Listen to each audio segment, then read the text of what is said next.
Hello student, कैसे हो आप सभी। आज का हमारा टॉपिक होने वाला है आपका कक्षा 12वीं व्यवसाय अध्ययन का कक्षा इकाई 12 उपभोक्ता संरक्षण। आज हम समझने वाले हैं कि उपभोक्ता संरक्षण होता क्या है।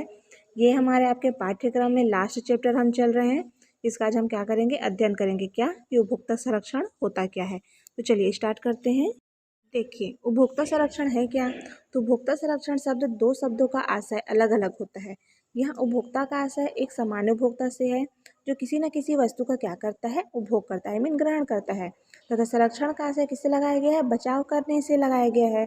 अर्थात यदि कोई व्यवसायी उपभोक्ता को निर्धारित मानक से निम्न स्तर की वस्तु या कम मात्रा में वस्तु देकर पूरी राशि प्राप्त करता है, तब ऐसी व्यवस्था में नियमों के तहत संरक्षण प्रदान किया जाता है। यह संरक्षण ही क्या कहलाता है, उपभोक्ता संरक्षण कहलाता है। देखिए, अब इस समाज का प्रत्येक व्यक्ति किसी न किसी रूप में उपभोक्ता है। एक उत्पादक के रूप में कृषक, वितरक, व्यापारी, डॉक्टर, वकील, सरकारी सेवक, मंत्री, सरकार सभी उपभोक्ता की श्रेणी में क्या करते हैं, आते हैं। जैसे आप लोग जानते हैं कि प्राचीन काल में उत्पादन क्या होता था, सीमित था और लोगों की आवश्यकताएं भी क्या थी, कम थी। जिससे बाजार भी क्या होता था, कम होते थे, बाजार भी क्या थी, सीमित थी। ठीक है।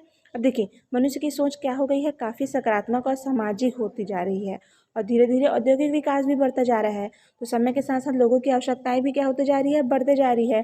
अब लोगों की आवश्यकताएं बढ़ती जा रही है तो लोग धन कमाने की तरफ भी प्रयास करते जा रहे हैं। अब धन कमा रहे हैं तो उनकी क्या हो रही है, इच्छाएं भी बढ़ती जा रही है। ठीक है। इससे क्या हो रहा है, उपभोक्ता संरक्षण का प्रादुर्भाव हो रहा है। अब देखिए, इसका उद्गम कब हुआ है।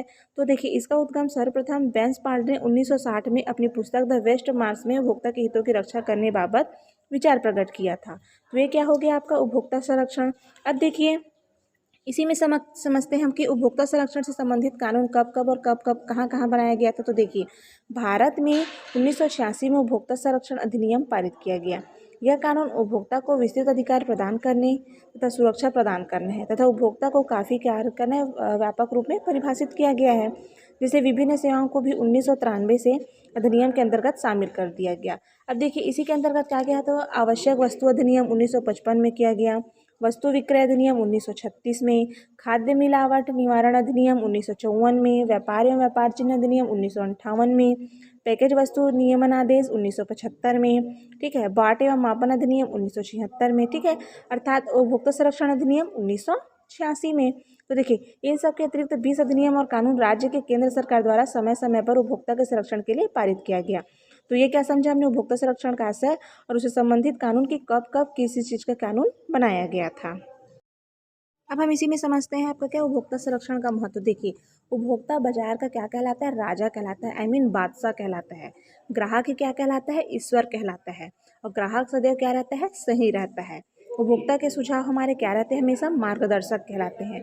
यदि शब्दों में उपभोक्ता को आसपास में बैठा दिया जाए तो ऐसा लगता है मानो सारी विपणन व्यवस्था उपभोक्ता के आसपास ही क्या कर रही हो, घूम रही हो। ठीक है। अर्थात उपभोक्ता व्यावसायिक जगत का क्या माना गया है, केंद्र बिंदु माना गया है।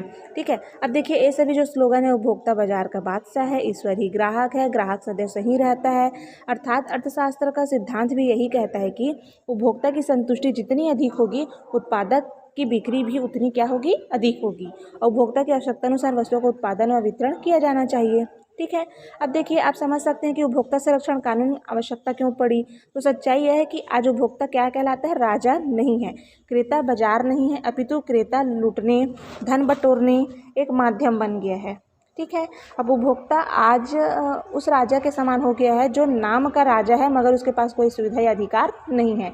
कभी रातों रात मूल्य बढ़ाकर, कभी क्या कहता है, कभी नाप तौल में कम सामान देकर, कभी मिलावट कर तो कभी घटिया सामग्री देकर, कभी कालाबाजारी कर तो कभी जमाखोरी करके, ऐसा मतलब करते हुए उपभोक्ता को क्या करते हैं, उन लोग लूटते हैं।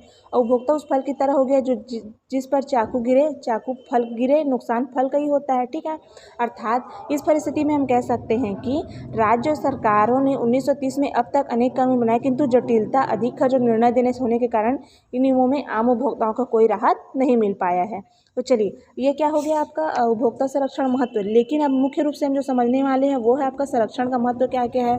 तो चलिए आइए स्टार्ट करते हैं। चलिए अब आगे बढ़ते हैं हम संरक्षण का महत्व। तो देखिए, सबसे पहला महत्व है संरक्षण में उपभोक्ता के हितों की रक्षा करना। तो देखिए, आज समाज का प्रत्येक व्यक्ति किसी न किसी रूप में किसी न किसी उत्पाद का क्या करता है, ग्रहण करता है।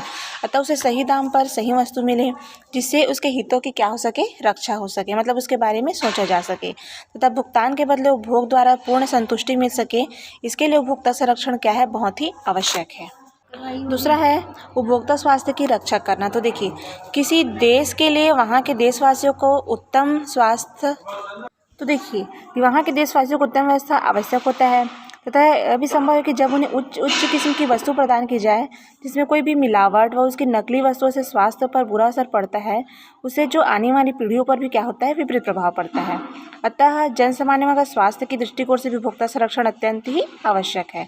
तीसरा बात है आपका क्या, ग्रामीण एवं अशिक्षित उपभोक्ता। तो देखिए, भारत की अधिकांश जनता गांव में निवास करती है, ठीक है, और वहाँ के वातावरण में ही रहती है, जो पूर्णतः शिक्षित व क्या रहते हैं, जागरूक नहीं है। जबकि विक्रेता महाजन व साहूकार के शिक्षित रहने से ग्रामीण जनता सदैव क्या रहती है, उनको लूटते रहती है।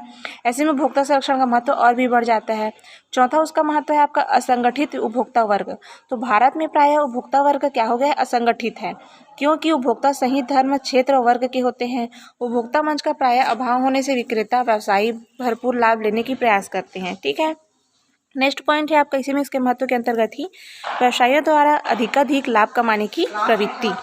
तो देखिए, आज भारत का संपन्न वर्ग व्यवसायी है, अर्थात प्रत्येक व्यवसायी अपने व्यवसाय से अधिक लाभ लेने का प्रयास करता है। इसके लिए उसे भले ही अनुचित कदम व कार्य करना पड़े, अतः इस प्रवृत्ति को समाप्त कर उचित वस्तु उचित दाम पर उपभोक्ता को प्राप्त होती है। इसके लिए उपभोक्ता संरक्षण क्या माना गया है, आवश्यक माना गया है।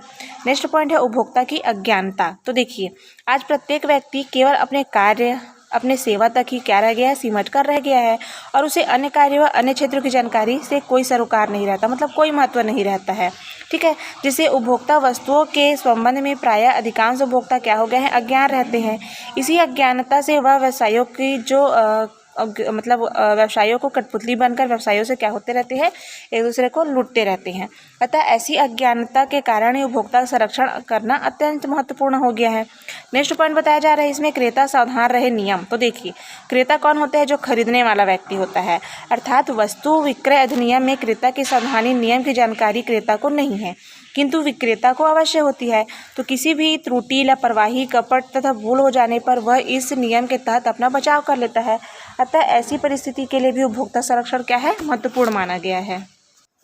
8वां पॉइंट है इसमें सामाजिक दायित्वों के लिए। तो देखिए, उत्तरदायित्व के लिए। तो प्रत्येक व्यक्ति जो किसी भी वर्ग का हो तथा किसी व्यवसाय से जुड़ा हुआ हो, वह अपने पहले समाज का सदस्य है।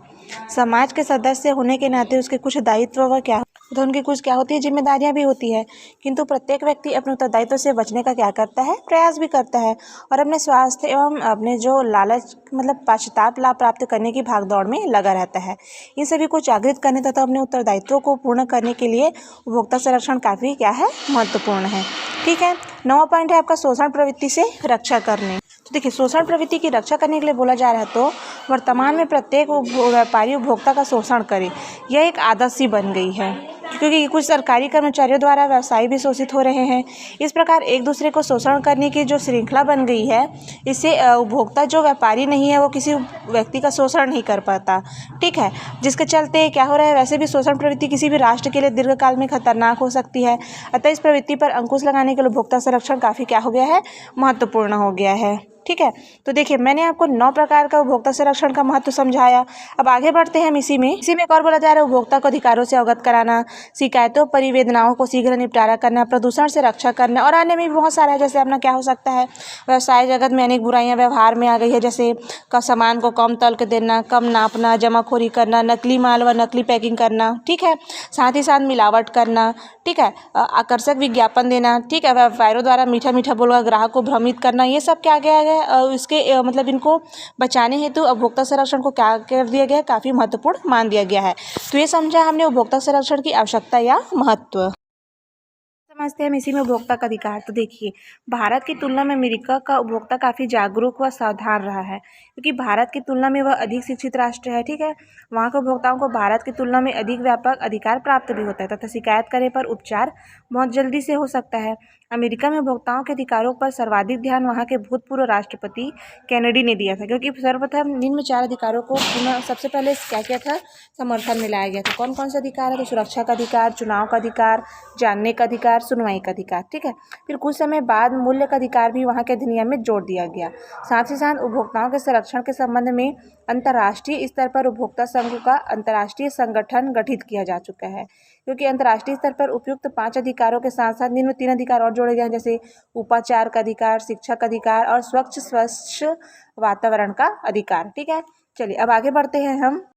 नेक्स्ट पॉइंट इसी में आपका उपभोक्ता का अधिकार व भारत। तो देखिए, उपभोक्ता संरक्षण व शोषण की रक्षा करने के लिए भारत सरकार द्वारा स्वतंत्रता के बाद अनेक कदम उठाए गए तथा अनेक अधिनियम बनाए गए, जिसे सर्वाधिक महत्वपूर्ण उपभोक्ता संरक्षण अधिनियम 1986 है। ठीक है, जिसके अंतर्गत प्रमुख में 6 अधिकार उपभोक्ता के संरक्षण को दिए गए हैं। आइए हम लोग सबसे पहले समझते हैं उपभोक्ता का अधिकार व भारत। तो सबसे पहला अधिकार है सुरक्षा का अधिकार, दूसरा सूचना प्राप्त करने का अधिकार, तीसरा सुनवाई का अधिकार। ठीक है। चौथा है प्रतियोगी मूल्य पर माल प्राप्त करने का अधिकार, क्षतिपूर्ति या उपचार का अधिकार, उपभोक्ता शिक्षा का अधिकार, उचित प्रतिफल का अधिकार, स्वच्छ वातावरण का अधिकार। तो देखिए, सबसे पहले मैं आपको समझाती हूँ कि इसको सुरक्षा का अधिकार।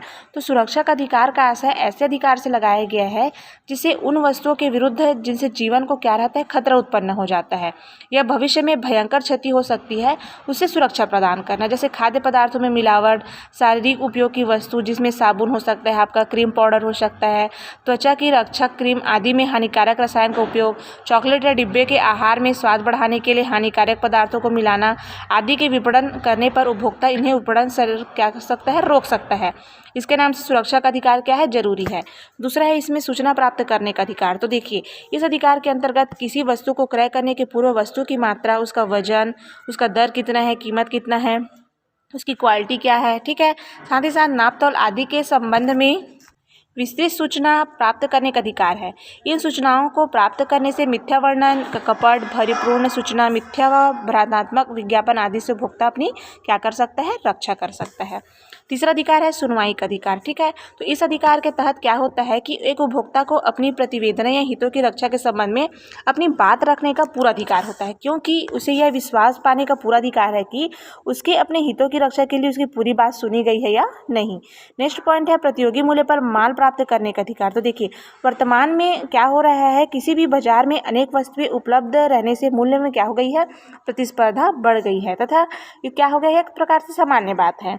अतः इस प्रतिस्पर्धी मूल्य पर माल को क्रय करने का अधिकार अपने उपभोक्ता को प्राप्त है, अर्थात वस्तुओं एवं सेवाओं से श्रेष्ठ को पसंद कर क्रय करने का अधिकार उपभोक्ता को प्राप्त होता है। यह अधिकार उपभोक्ता को उपयुक्त वस्तु एवं सेवाएं उचित मूल्य पर प्रदान करने से पूरी सहायता भी मिलती है। इसे चयन या पसंद करने का भी अधिकार हो जाता है। ठीक है। पांचवा अधिकार है क्षतिपूर्ति या उपचार का अधिकार। तो देखिए, इस अधिकार के तहत क्या होता है, उपभोक्ता को यह अधिकार प्राप्त है कि वह अपनी प्रतिवेदना, क्षति व शिकायतों के लिए उचित उपचार प्राप्त कर सके, अर्थात वह न्यायालय की शरण लेकर हुई क्षतिपूर्ति को प्राप्त कर सकता है।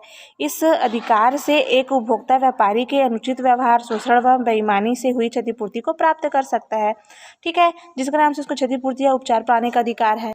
नेक्स्ट है आपका उपभोक्ता शिक्षा का अधिकार। यह अधिकार एक उपभोक्ता को शोषण से बचने तथा उसके हितों की रक्षा के लिए आवश्यक शिक्षा व जानकारी प्राप्त करने के लिए दिया जाता है। जैसे आपके धनिया मिर्च मसाले में मिलावट है तो, काली मिर्च में पपीता का दाना मिला है तो, दूध में पानी मिला गया हो तो, घी में वनस्पति बांड या आलू का पेस्ट मिलाया गया है तो, ठीक है, ये सब करने के लिए उपभोक्ता शिक्षा का अधिकार क्या है, जरूरी है। ठीक। अब नेक्स्ट पॉइंट है उचित प्रतिफल का अधिकार। तो देखिए, नेक्स्ट पॉइंट है आपका उचित प्रतिफल का अधिकार। तो देखिए, इससे उपभोक्ताओं को यह अधिकार प्राप्त हो जाता है कि वह भुगतान की गई राशि के बदले उचित एवं पर्याप्त प्रतिफल प्राप्त करें। ठीक है, साथ ही साथ विज्ञापन में दी गई शर्तों और प्रतिफल के अनुरूप वस्तु प्राप्त करने का अधिकार उपभोक्ता को है। ठीक है। नेक्स्ट पॉइंट है आपका अच्छे वातावरण का अधिकार। देखिए, वायु हो, चाहे प्रकाश हो, अग्नि हो, जल हो, प्रकृति की देन हो, इस पर सभी व्यक्तियों का क्या होता है, अधिकार होता है। अतः इनका उचित उपयोग करना सभी का अधिकार है। इस पर यदि कोई अतिक्रमण करता है, उसको उपभोक्ता को उसके विरुद्ध उपचार प्राप्त करने का भी क्या है, पूर्ण अधिकार है। तो आज का हमारा टॉपिक था क्या, उपभोक्ता संरक्षण। ठीक, जिसका आज हमने क्या किया, अध्ययन किया।